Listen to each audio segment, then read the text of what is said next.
नमस्कार शिरूरकर. तर आज आपण शिरूर परिसरातील अत्यंत नावाजलेल्या आणि कमी कालावधीमध्ये पालकांचा प्रचंड ओढा असलेल्या व्हिजन इंटरनॅशनल स्कूलमध्ये आलेलो आहोत आणि आज सर आपल्या सोबत आहेत.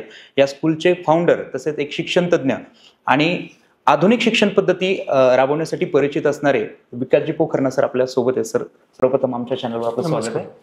आणि आता ही जी काही स्कूल आपण स्थापन केली व्हिजन इंटरनॅशनल स्कूल, तर याआधीच शिरूरमध्ये खूप साऱ्या स्कूल आहेत, ब्रँडेड स्कूल आहेत, जुन्या स्कूल आहेत, पण तरी देखील ही एक नवीन स्कूल आपण स्थापन करावी हा विचार आपल्या मनात कुठून आला?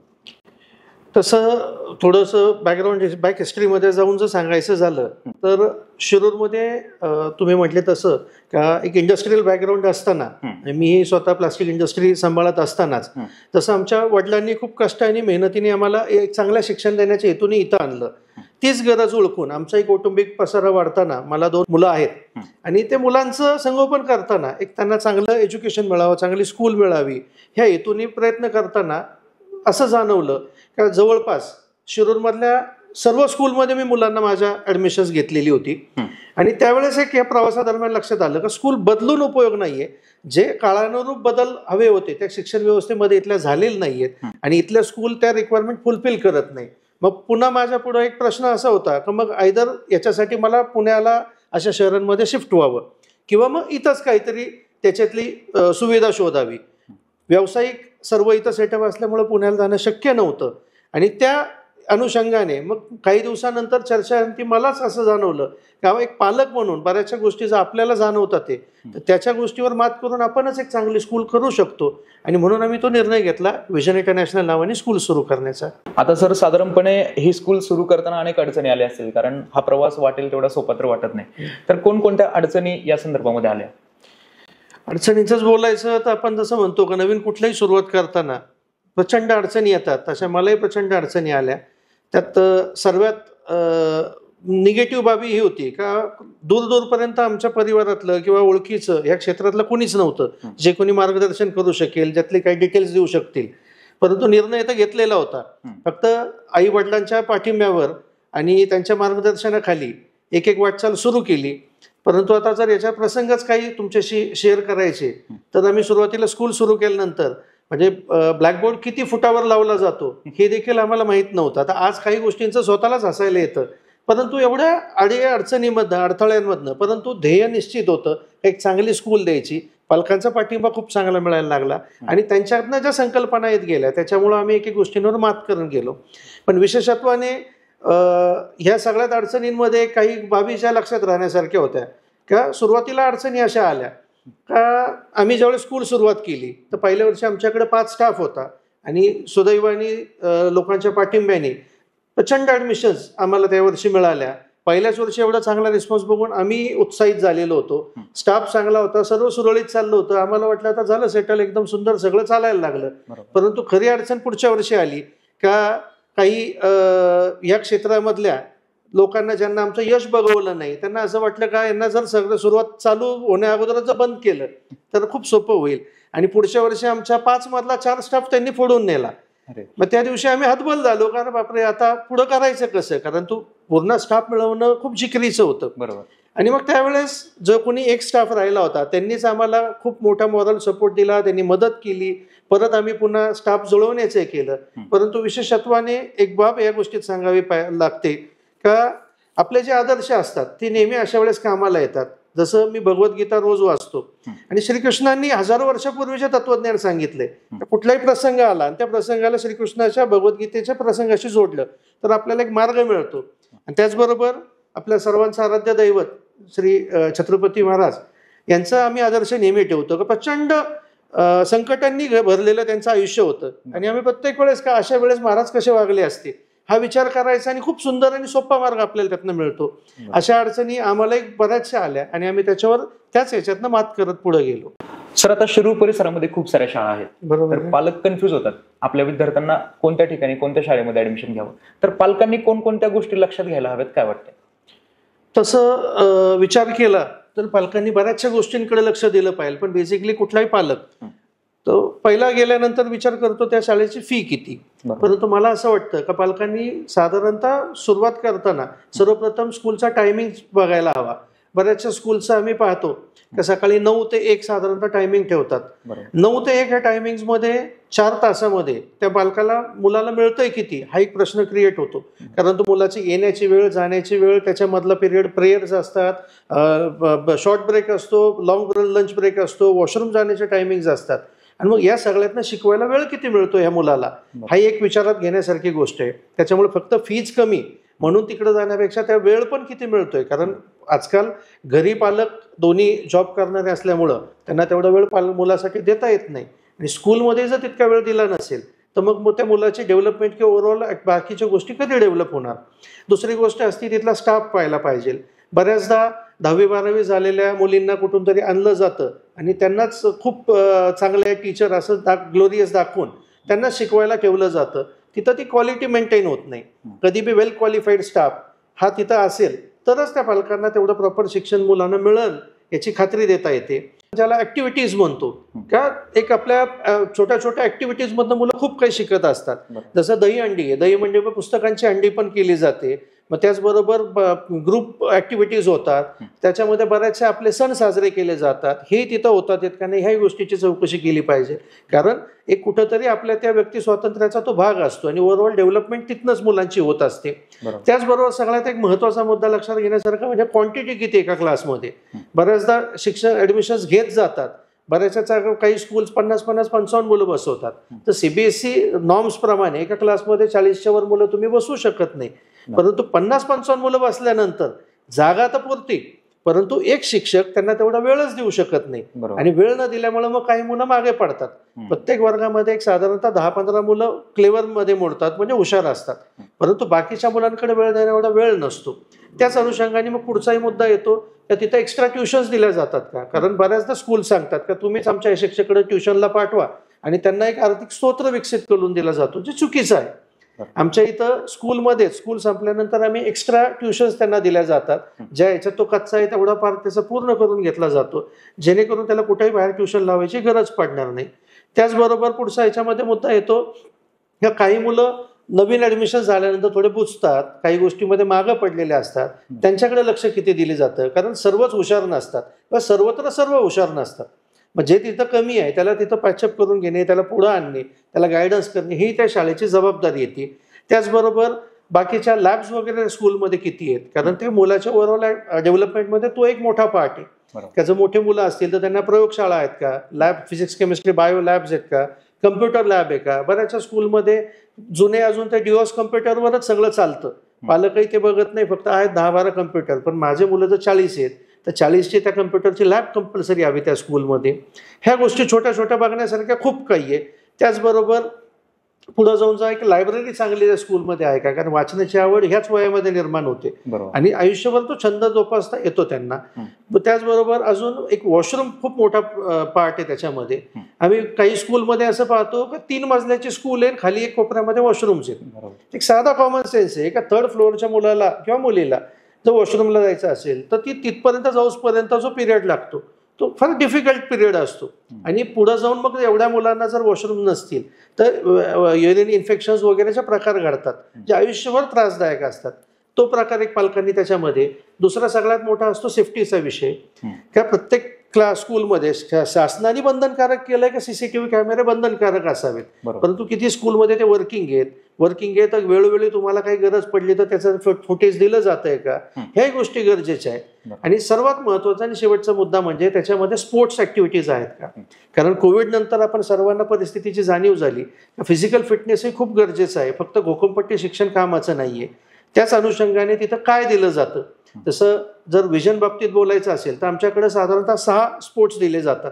सर्वप्रथम एक क्रिकेटचा सेपरेट कोच आहे, बॅडमिंटनला सेपरेट कोच आहे, स्केटिंगला सेपरेट कोच आहे, बास्केटबॉलचे सेपरेट कोच येतात, चेससाठी सेपरेट कोच आहेत. आणि विविध ह्या सगळ्या गेम्समधनं त्यांची ओव्हरऑल डेव्हलपमेंट केली जाते. त्यांना जर स्पोर्ट्स आत्ता मिळलं तर पुढे जाऊन भविष्यामध्ये त्यांना त्याच्यामध्ये काहीतरी चांगलं करता येईल आणि नाही काही झालं तर फिजिक मेंटेन होईल. हा सर्वात त्यातला मोठा फायदा असतो. हे सर्व मुद्दे पालक ज्यावेळेस लक्षात घेतात त्यावेळेस त्यांच्या लक्षात येतं का इथं जे काही मिळतंय त्याच्या बदल्यात मी दिलेले त्याची फीज किंवा शुल्क हे बरोबर आहे का चुकीचं आहे. हे सर्व पालकांनी मुद्दे व्यवस्थिशीर तिथं तपासून घ्यावेत असं मला वाटतं. तर आता व्हिजन इंटरनॅशनल स्कूल जे आहे एक आयडल स्कूल म्हणून पुढे येते. तर आपण या प्रवासादरम्यान असं काय केलं की ही एक ब्रँडेड स्कूल बनून गेली? तसं कुठलीही गोष्ट ब्रँडमध्ये कन्वर्ट कधी होती, ज्यावेळेस त्याच्या मागे तेवढे एफर्ट्स घेतले जातात. तर आम्ही ज्यावेळेस स्कूलची सुरुवात केली त्यावेळेस बऱ्याचशा गोष्टींवर आम्ही सखोल अभ्यास करत गेलो, विचार करत गेलो आणि नंतर जाणवलं की कुणी ह्या गोष्टींवर विचारच केला नसल्यामुळे हा बदल नाही झालेला. मग कुणी का करत नाही हा विचार करण्याचं सोडून आपण का करावं नाही ह्या आम्ही मुद्द्यापर्यंत आलो. आणि मग आम्ही सुरुवात केली सर्वप्रथम तर युनिफॉर्म पासनं. जनरली बाकीच्या स्कूल्सचे तुम्ही युनिफॉर्म पाहिले असतात तर साधारणतः तो स्कर्ट घातलेला असतो मुलींसाठी आणि तो युनिफॉर्म जो असतो थंडीच्या दिवसामध्ये थंडी वाजते मग मुली खाली त्याला स्लॅक्स किंवा लेगिन्स म्हणतात त्या टाईपचं घालतात आणि ते फार थोडंसं विचित्र दिसायला लागतं कारण कलर कॉम्बिनेशन नसतात. त्याच्यानंतर मग लेदर शूज घालतात. आपल्याकडे साधारणतः गरमीचं वातावरण असतं आणि गरमीच्या वातावरणात पायाला घाम येऊन अत्यंत ते इन्फेक्टेबल होतं. आणि या सगळ्या प्रवासादरम्यान मग आमच्या लक्षात आलं का मुलं ज्यावेळेस खेळायला जातात त्यावेळेस त्या युनिफॉर्ममुळे त्यांना कम्फर्ट मिळत नाही, खेळायला पॉसिबल होत नाही. मग आम्ही सुरुवातीला ट्रॅक पॅन्ट टी शर्ट हा कम्फर्ट युनिफॉर्म करायचा निर्णय घेतला.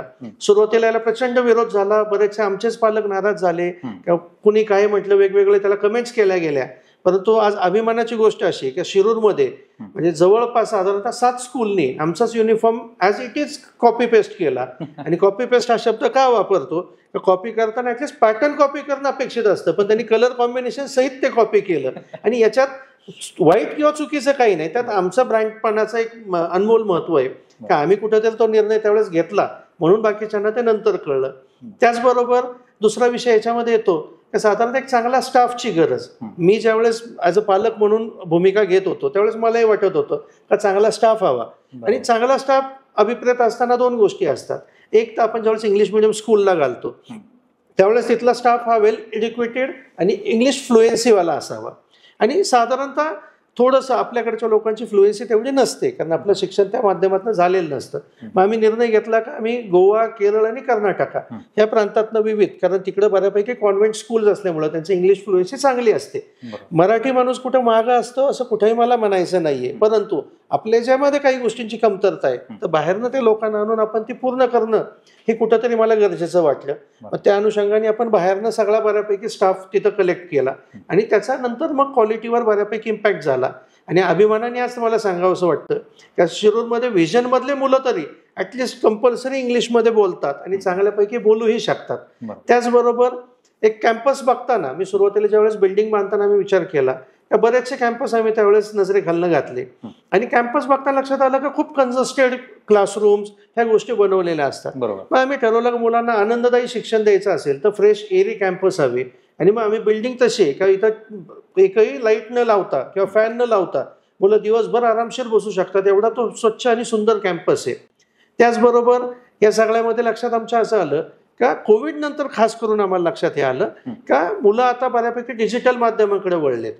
आणि डिजिटल चुकीचं जरी असेल तरी त्याला आता आपण अवॉइड करू शकत नाही. आणि त्या अनुषंगाने मग आम्ही पूर्वी पण प्रोजेक्टर्स वगैरे प्रकार होते, परंतु कोविड नंतर स्कूल कुठल्याही प्रकारे खर्च करायला तयार नसताना आम्ही बरेचसे त्याच्यावर पैसे इन्व्हेस्ट करून आम्ही पूर्ण डिजिटल कॅम्पस केला. तर डिजिटल कॅम्पस म्हणजे काय, तर आमच्या स्कूलमध्ये ग्रीन बोर्ड ही कॉन्सेप्टच नाहीये.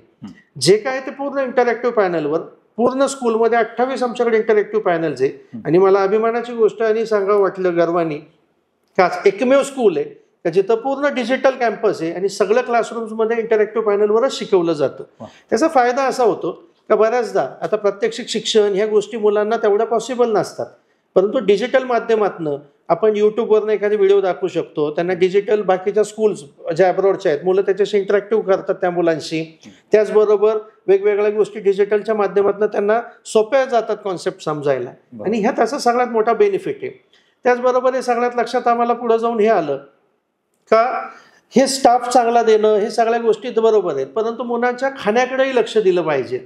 आणि मग त्या अनुषंगाने आम्ही एक मेनू चार्ट सिस्टम केली, कंपल्सरी एक मेनू बनवला आणि मुलांनी तो फॉलो करणं. त्याच्यात बेनिफिट आहे का ठीक आहे तो प्रत्येक वेळेस तो पॉसिबल होतं असंही नाही, काही वेळेस मुलांना थोडी सूटही दिली पाहिजे. परंतु काय होतं का बऱ्याचदा एखाद्याला समजा मेथीची भाजी आवडत नाही, परंतु क्लासमधले सगळे मुलं ज्यावेळेस मेथी आणतात तो ऑटोमॅटिक तो त्यांच्याबरोबर तो खाल्ला जातो आणि ती आवड उत्पन्न होती. कधी टेस्टच केलेली नसती आणि कंपल्सरीमुळे तो टेस्ट करतो आणि ती आवड. म्हणजे आमच्याकडे असे खूप पालकांचे अनुभव आहेत की तो आयुष्यात त्या मुलांनी कधीच खाल्लेली नव्हती भाजी, पण स्कूलने सांगितले म्हणून आणली ना, आता तो आवडीने खायला लागला. हा एक त्यातला पॉझिटिव्ह अप्रोच आहे. आणि त्याचबरोबर सगळ्यात महत्त्वाचं म्हणजे जर युनिकनेस असं मानलं तर सुरुवातीला जसं मी सांगितलं का मी बऱ्याचदा हा विचार करायचो की मग बाकी स्कूल्स का करत नाही, मी नवीन आहे, मी या केलं तर काय होईल. नंतर कळलं की मे बी त्यांना माझं एवढं विजन नसेल, मला जे दिसतंय ते त्यांना दिसत नसेल. त्याच्यामुळे मी हा निर्णय घेतला की जे कुणी नाही करत तेच आपण करायचं. आणि त्याचं सगळ्यात मोठं फलित म्हणजे एवढ्या मोठमोठ्या ब्रँडेड सगळ्या स्कूल्स असताना ज्यांना कोणाला जमलं नाही ती गोष्ट आम्ही केली का प्ले ग्रुप ते 12वी अख्ख्या शिरूर परिसरातली पहिली स्कूल आज आम्ही केली. सीबीएसई अफिलिएटेड एकही स्कूल 12वी पर्यंत शिरूर परिसरात नाहीये. कारण एक गोष्ट लक्षात आली की 10वी पर्यंत पालक प्रचंड पैसे खर्च करतात, सीबीएसई मध्ये शिकवतात का सीबीएसईचं शिक्षण पद्धती थोडी विस्तृत आहे, वाईड आहे.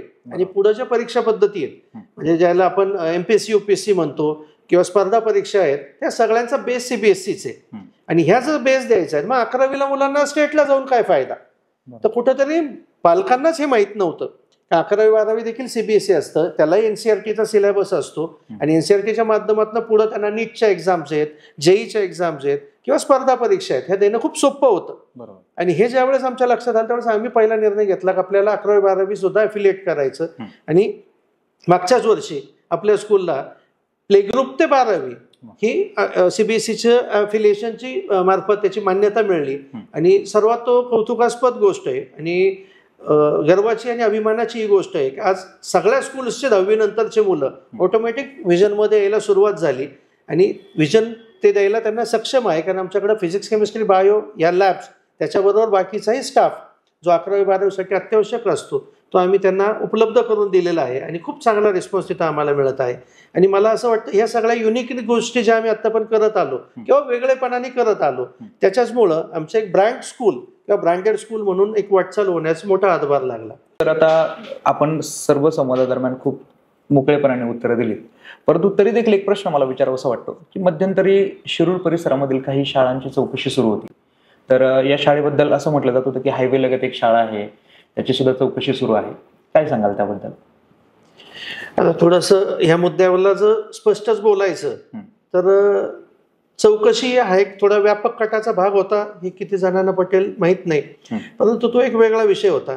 परंतु जर या चौकशीचा मुद्दा जर क्लिअर आउट करायचा तर 2 पार्टमध्ये करता येईल. एक, त्या चौकशी ज्यांनी कोणी केली त्यांचे उद्देश काय होते किंवा त्यांचं आमचं तसं पाहिलं तर ज्यांनी या तक्रारी केल्या त्यांचे कुठलाही विद्यार्थी त्या लोकांचा आमच्याकडे नव्हता, आमच्या संदर्भात त्यांचा एकही मुद्दा नव्हता का ओव्हरऑल सगळ्याच स्कूल्सची त्यांनी चौकशी करायला लावली होती आणि आम्ही त्याला सामोरं गेलो. त्यात काही वावगं नव्हतं, चुकीचं नव्हतं. आणि त्या चौकशी दरम्यान जर चांगलं काय झालं हे विचार करता तर चांगलं असं झालं का बरेचसे काही तांत्रिक त्रुटी होत्या आमच्याकडेही, त्याही त्या कंप्लायन्स करता आल्या आणि ह्या सगळ्यातून ताऊन सुलाखून सगळ्या स्कूल्स बाहेर निघल्या. चौकशीचा हेतू पूर्ण झाला आणि चौकशी दरम्यान हे लक्षात आलं काही सगळं जे चाललंय ते व्यवस्थिशीर चाललंय, जे कुठं तांत्रिक काही चुका आहेत त्या रिपेअरअप केलेल्या आहेत. आणि आता मागं कुठलाही प्रश्न म्हणजे कुणी दुसऱ्यांनी काही बोलण्यापेक्षा ऑटोमॅटिक त्या सगळ्या गोष्टी क्लिअर आउट झाल्या. त्याच्यामुळं या चौकशीतनं काही चांगल्याही गोष्टी निघल्या. आता अजूनही त्याच्यात एक वेगळा अँगल जर पाहिला तर काही लोकांनी मुद्दामून आम्हाला टार्गेट करण्याच्या हेतूने फक्त आमच्याच स्कूलबद्दल किंवा अजून एखाद्या स्कूलबद्दल जाणून बुजून काही व्हिडिओ केले, काहींनी थोडंसं दुसऱ्याकडनं काही कन्व्हिन्स करून किंवा काही लाभापायी मुद्दामून आमच्या स्कूलला टार्गेटही करण्याचा प्रयत्न केला. परंतु आम्हालाही त्यावेळेस सुरुवातीला असं वाटलं का ह्या गोष्टीचा थोडासा इम्पॅक्ट येऊ शकतो. तो इम्पॅक्टही आला पण तो पॉझिटिव्ह आला. पॉझिटिव्ह असा आला का त्या वर्षी सर्वात जास्त ऍडमिशन्स आमच्याकडे झाल्या आणि आम्ही आश्चर्यचकित झालो का काय मुळे असं बदल झाला.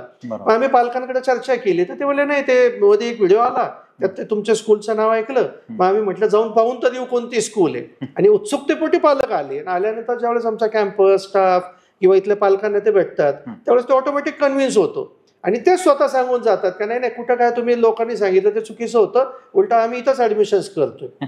आणि ह्या ज्या गोष्टी झाल्या त्याचा अत्यंत प्रचंड मला त्याचा फायदा झाला. म्हणजे बऱ्याचशा लोकांपर्यंत मी पोहोचू शकत नव्हतो ते मी ऑटोमॅटिक त्या लोकांपर्यंत पोहोचलो गेलो असं माझं मत आहे. त्याच्यामुळे झालं ते चांगलंच झालं.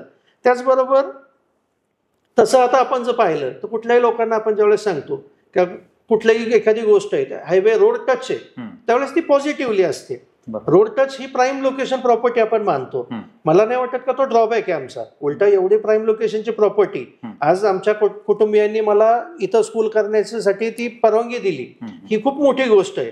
कारण तू एवढी प्रचंड मोठी प्रॉपर्टी आम्ही खूप बाकीच्याही गोष्टी करू शकत होतो, परंतु आम्ही एक लक्षात घेतलं की बऱ्याचशा स्कूलमध्ये असे वेगवेगळे प्रोग्राम असतात, गॅदरिंग असतं, त्यावेळेस उशीर होतो आणि मग कुठेतरी लांब भागाचं स्कूल असेल तर पालकांना जाण्या येण्यासाठी खूप त्रासदायक होतं. त्याच्यामुळे हायवे टच स्कूल ही सर्वात मोठी बेनिफिशियल गोष्ट असते. एवढ्या प्राईम लोकेशनला अगदी हाकेच्या अंतरावर स्कूल असल्यामुळं जायला यायला सुविधा होते, ट्रान्सपोर्टचे पैसे वाचतात. आणि त्याचबरोबर स्कूलसाठी सर्वांना माहितीच आहे का सगळं सेपरेट सर्व्हिस रोडही आपण केलेला आहे. त्याच्यामुळं हायवेचा आणि स्कूलचा कुठं संबंधच येत नाही. आता स्कूलसाठी येण्यासाठी सगळं वेगळा पूल आणि त्याचा सर्व्हिस रोड हा ऑलरेडी झालेला आहे. त्याच्यामुळं हायवे लगत स्कूल ही निगेटिव्हिटी न राहता आता ती पॉझिटिव्ह गोष्ट झाली आहे. सर, आता शेवटचा प्रश्न आणि अतिशय महत्त्वाचा प्रश्न आहे की आता आपली स्कूल जी आहे ती तर नामांकित स्कूलमध्ये गणली जाते आणि पालक देखील आपल्या विद्यार्थ्यांना घेऊन या ठिकाणी गर्दी करत आहेत ऍडमिशन घेण्यासाठी. तरी देखील पुढं भविष्याच्या दृष्टिकोनातून आपल्या स्कूलमध्ये अजून प्रगती व्हावी म्हणून आपण काही आखणी करताय का किंवा काही नियोजन आहे का? नक्कीच.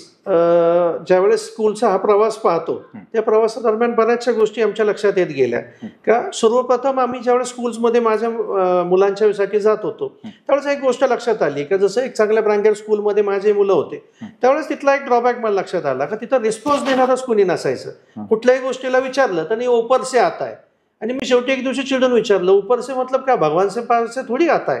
परंतु नंतर मला कळलं का काही गोष्टी झाकून देण्यासाठी त्याला उत्तर न देणे ही पद्धत त्यांनी अवलंबली. किंवा एक स्कूलचं आम्ही ऐकलं का पीटीए मेंबर मीटिंग असती तिथं प्रिन्सिपल आणि पालकांमध्ये इतके अमरातुमरात भांडणं होतात. म्हणजे आम्हालाच आश्चर्य वाटायला लागलं का आमच्याकडचे पीटीए मीटिंग इतकी हसत खेळत होते आणि इतकं व्यवस्थिशीर वातावरण असतं कारण आम्ही त्यांचं ऐकून घेतो. आणि ही गोष्ट मला असं वाटते की एका व्हिजनच्या प्रवासामध्ये वेगळेपण आहे.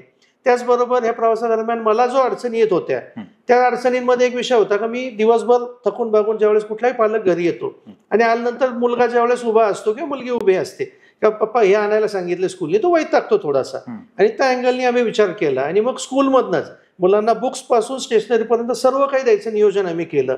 एस्पेशली छोट्या मुलांच्या बाबतीत खूप काही मटेरियल असतं, आर्ट अँड क्राफ्ट असतं, बऱ्याचशा गोष्टी असतात. मग रोज त्यांना घरी सांगितलं जातं हा पेपर घेऊन या तो पेपर घेऊन या आणि पालक वैतागतात. आणि ह्याच अँगलनी आम्ही त्याच्यामध्ये एक नियोजन केलं, एक किट बनवलं. त्यात ऍडमिशनच्या दिवशीच तुम्हाला वर्षभरासाठी जे जे काय लागेल ते सगळं दिलं जातं. त्याच्यानंतर पुन्हा मग पालकांना कुठलंही टेन्शन राहत नाही की काय आणायचंय, फक्त त्या गोष्टी व्यवस्थिशीर वेळेवर शाळेत पाठवायच्या एवढंच येतं. परंतु जसं आपण विचारलं का फ्युचर प्लॅनच्या हिशोबाने तर फ्युचरमध्ये मला असं वाटतं का काही गोष्टीत सुधारणा करण्याला अजूनही खूप वाव आहे. जसं आपल्याला नुकतंच माहिती आहे का 11वी 12वी आपण सुरू केलं तर 12वीचं आणि 10वीचं बोर्ड पद्धत जी आहे त्याच्यावर अभ्यास करताना लक्षात आलं का बोर्ड म्हणजे काय. बोर्ड म्हणजे काय का मुलं तुमच्याचकडे शिकतात परंतु तुमच्या शिक्षकांनी त्यांना जे शिकवलंय याचं एक बाह्य अवलोकन केलं जातं. म्हणजे कुणीतरी दुसरीकडनं पेपर्स पाठवतं जे तुम्हाला माहीत नसतात आणि त्याच्यावर तुमच्या मुलांचं एक्झॅक्टली ठरवलं जातं का ते कुठे आहेत. त्याच दृष्टिकोनातून आम्ही नियोजन करत आहोत का पुण्यातल्या काही नामांकित DPS सारख्या स्कूल्स आहेत त्यांच्याबरोबर आमचं आता बोलणं अंतिम टप्प्यात आहे का पुढच्या वर्षीपासनं आपण त्यांच्याकडनं पेपर्स मागवतोय आणि त्या पेपर्स मुलांना दिल्यानंतर आपले शिक्षक किती लेवलपर्यंत त्यांना शिकू शकतात ते शिक्षकांनाही अंदाज येईल का मुलं किती लेवलपर्यंत तयार आहेत, अजून कुठं आपण कमी पडतोय. आणि पुण्या मुंबईच्या स्कूलच्या लेवललाच आपल्या मुलांना शिक्षण पद्धती आपण घेऊन जाण्याचा प्रयत्न करणार आहोत. त्या दृष्टिकोनातनं एक प्रयत्न चालू आहेत. त्याचबरोबर आपल्याकडे 11वी 12वी झालं परंतु त्याच वेळेस लक्षात आलं का बरेचसे मुलं मुली JEE नीट करता पुण्याला जातात कारण इथं शिरूरमध्ये अजून तेवढ्या लेवलचं त्यांना एज्युकेशन मिळत नाही. मग त्या अँगलनी आपण पुण्यामध्ये श्री चैतन्य टेक्नो स्कूल म्हणून जे सर्वांना परिचित आहे, खूप मोठं ब्रँड येतो, त्यांच्याबरोबर टायअप करत आहोत आणि 11वी 12वी JEE आणि नीट त्याचबरोबर फाउंडेशन आणि CETचे सर्व क्लासेस आपण इथं सुरू करत आहोत. त्याच्या माध्यमातून खूप चांगलं त्यांना पोटेन्शियल मिळेल, आउटकम मिळेल आणि पुण्याचा 11वी 12वीचा जाणारा पालकांचा खर्च किंवा एवढ्या कमी वयात मुलांना पाठवायचं की नाही पाठवायचं ही जी रिस्क आहे ती कमी व्हायला प्रयत्न होईल असं मला वाटतं. त्याचबरोबर या प्रवासादरम्यान एक गोष्ट लक्षात आली की बऱ्याचशा मुलांना किंवा काही पालकांना देखील आर्थिक साक्षरता हा विषयच अजून माहीत नसतो. मुलगा जॉबला लागतो, जॉबला लागल्यानंतर त्याला पगार यायला सुरू होतं आणि मग त्याला कळायला सुरू होतं ते पैशाचं नियोजन कसं. तर त्या अँगलनी आपण मुलांना स्कूल लेवलपासूनच फिनान्शियल लिटरसी म्हणून एक सब्जेक्ट पुढच्या वर्षी ॲड करायचा विचार आहे का त्याच्यामध्ये लहानपणापासूनच मुलांना टप्प्याटप्प्याने का बँकिंग शिकवलं जाईल, शेअर मार्केट थोडंफार ओळख करून दिली जाईल, पैसे कसे हाताळायचे, कुठे इन्व्हेस्ट केले पाहिजेत, ऑनलाईन बँकिंग काय असतं, असे बरेचसे टॉपिक आहेत जे त्यांना शिकवले जातील आणि मुलगा बऱ्यापैकी त्याच्यामध्ये म्हणजे पैसे कमवायला लागूसपर्यंत पैशाचं नियोजन त्याला शिकवण्यात येईल थोडक्यामध्ये, असं एक हेतू आहे. त्याचबरोबर सुदैवाची गोष्ट म्हणजे आपला परिसर हा औद्योगिक परिसर म्हणून ओळखला जातो आणि याचा फायदा करून घेतला पाहिजे, कारण बरेचसे मुलं शिकतात, शिकल्यानंतर जॉबला जातात आणि त्यावेळेस त्यांना कळतं का मार्केटमध्ये जॉबसाठी ह्या गोष्टीची गरज आहे, परंतु आपण तो शिकलंच नाही, मग त्यांना कुणी गायडन्सच दिलेलं नसतं. त्या हेतूने आणि बऱ्याचदा मुलांचं बघण्याचे दृष्टिकोन बदलावा, फार गोष्टी त्यांना बघितल्यानंतर कळू शकतात. त्या हिशोबाने यावर्षी आपण फील्ड ट्रिपचं नियोजन करतोय का वेगवेगळ्या कंपन्यांमध्ये भेटी दिल्यानंतर तिथल्या काही अधिकाऱ्यांशी बोलल्यानंतर त्यांचं शिक्षण काय असतं, कुठल्या कुठल्या डिपार्टमेंट्स असतात, त्याला एज्युकेशन काय गरजेचं असतं, मग पुढे ऑपॉर्च्युनिटीज कशामध्ये आहेत, ह्या बऱ्याचशा गोष्टी त्यांना क्लिअर आउट होतील आणि त्याचंही एक नियोजन केलंय. आणि विशेष म्हणजे ह्या फील्ड ट्रिपसाठी आपण कुठल्याही प्रकारचं एकही रुपया पालकांकडनं किंवा मुलांकडनं आकारत नाही, स्कूल स्वतःच्या खर्चात नाही सर्व करतं, कारण मुलांचं उज्ज्वल भविष्य हेच आमचा उद्देश आहे आणि त्या उद्देशावर आम्ही नेहमी कायम राहू आणि अशीच वाटचाल करत राहू आणि व्हिजन हे नाव नेहमी सार्थ करू, हा विश्वास मला आहे. शिरूर परिसरातील व्हिजन इंटरनॅशनल स्कूल ही एकमेव स्कूल आहे की जिला 12वी पर्यंत CBSE बोर्डचं ॲफिलिएशन प्राप्त आहे. तर आता पुणे नगरला किंवा पुणे मुंबईला जाण्याची गरज तुम्हाला राहिलेली नाहीये, तर शिरूरमध्येच तुम्हाला एक नवीन पर्याय या ठिकाणी उपलब्ध झालेला आहे. तर या स्कूलचे फाउंडर तसेच चेअरमन विकासजी पोखरना सर आपल्यासोबत होते. अतिशय मोलाचं असं मार्गदर्शन सरांनी केलेलं आहे. निश्चितपणे विद्यार्थी आणि पालक ह्या दोघांसाठी हे मार्गदर्शन जे आहे ते फायद्याचं राहणार आहे. तर भेटूयात आता पुढच्या व्हिडिओमध्ये, तोपर्यंत धन्यवाद.